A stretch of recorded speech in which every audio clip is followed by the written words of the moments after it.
渔林安全委员会9月底挂牌，早起主委陈东荣头一届去立法院报告，针对行政院长陈建仁昨讲渔林是绿能的讲法，主委是表示讲渔林算是低碳能源。另外，针对执政党认为讲渔龙河嘛是未来的能源选项，主委是强调讲目前的商业应用还未成熟。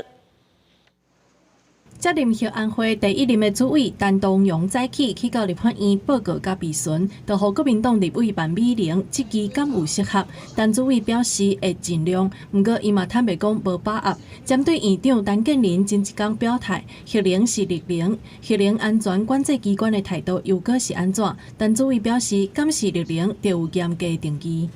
核能它是一个低碳能源，好，但是它不是绿能。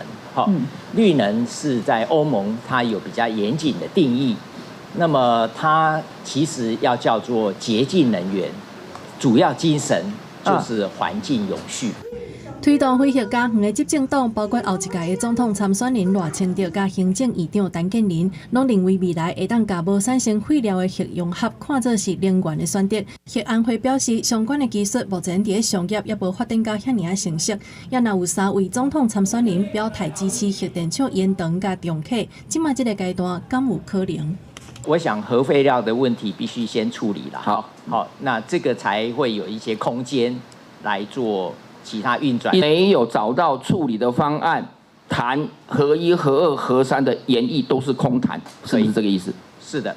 核废料的处理目前有关找无到方法，台电伫个核一厂设置大型的设备，水保计划逐摆拢互新北市政府摕回来，最后透过诉讼台电胜诉，也毋过目前双方态度有关正硬。新北市政府认为应该爱停送计划，台电认为法院的判决无需要。针对这个问题，核安会表态尊重经济部的看法。记者综合报道。